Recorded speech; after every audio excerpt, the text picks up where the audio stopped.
Hello my dear viewers, welcome back to AI Medical School. Today's video is about pain killer, and it is Nimesulide, but before start the video, please subscribe to the channel, and like the video. Let's get started.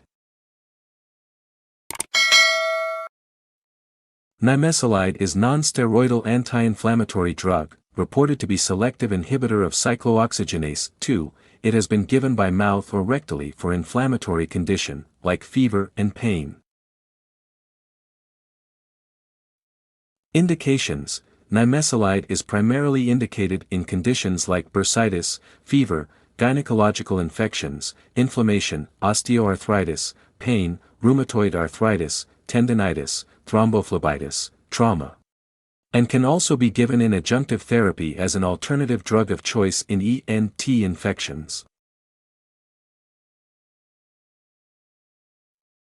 Contraindication: Nimesulide is contraindicated in conditions like GI ulceration and GI hemorrhage.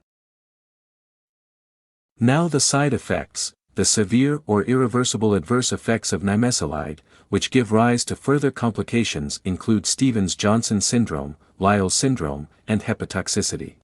Nimesulide produces potentially life-threatening effects which include anaphylaxis, which are responsible for the discontinuation of Nimesulide therapy. The signs and symptoms that are produced after the acute overdosage of Nimesulide include hypotension, hypothermia. The symptomatic adverse reactions produced by Nimesulide are more or less tolerable, and if they become severe, they can be treated symptomatically. These include headache, drowsiness, nausea, pain, vertigo, thrombocytopenia, and melena. And the warnings are: Nimesulide must be used with care among patients with a history of bleeding, with illnesses of the upper gastrointestinal tract, and to subjects undergoing treatment with anticoagulants or drugs that inhibit platelet aggregation.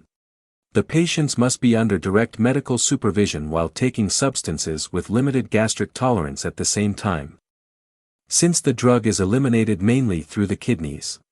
Patient with the renal insufficiency must have a lower dosage depending on the glomerular filtration rate. The drug must not be administered to the patient with severe renal insufficiency. The drug can cause water retention, therefore it must not be administered to the patient with reduced cardiac function. Patients whose activity require alertness must take the product with care in case they notice drowsiness or vertigo during therapy. Cases of visual disturbances when using other non-steroidal anti-inflammatory drugs have been reported. If eye problems appear, the treatment must be interrupted and an eye examination must be performed. High-risk groups: drug should not be given to pregnant mothers and geriatrics. If prescribing authority justifies the benefits of the drug against the possible damages, he or she should re-evaluate them and consult the reference material. Now the dosage. The adult dose is 0 to 100 mg, frequency 12 hourly, and route is oral. It also come in topical form and its dosage is 3 to 0%. Now the brand names: Nims and Nimra. I hope you guys like the video. Thanks for watching.